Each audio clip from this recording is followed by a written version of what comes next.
Beredarnya beras SPHP di Kota Palembang, khususnya Pasar Sekanak Jalan Depaten Baru Kelurahan 28 Ilir, dikeluhkan pedagang lantaran membuat berkurangnya penjualan beras premium.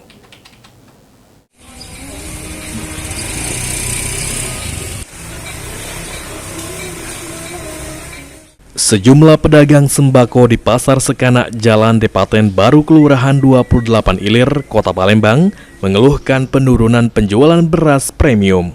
Ditemui pada Selasa 16 September 2025, salah satu pedagang, Santi, mengungkapkan beras SPHP dijual seharga Rp58.000 per 5 kilogramnya atau sekitar Rp12.000 per kilogram.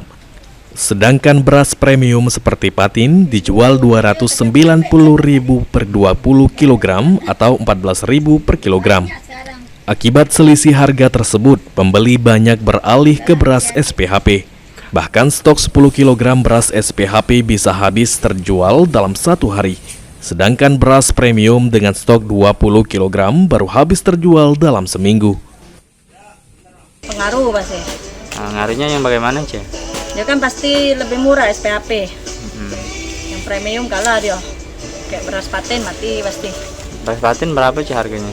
290. 290. Ya. Berapa kilo itu, Cek? 20 kilo. 10 kilo. Iya. Kalau beras SPHP? SPHP 58. Per 5 Termasuk kilo. 12.000 kan? Kalau Kalau Patin 14,5. sekilonya. Iya.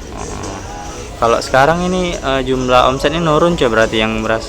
Iya, yang premium.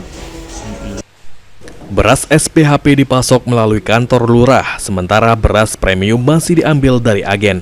Meski omset menurun, pedagang tetap menjual keduanya untuk memenuhi permintaan pelanggan. Muhammad Aidil, PAL TV.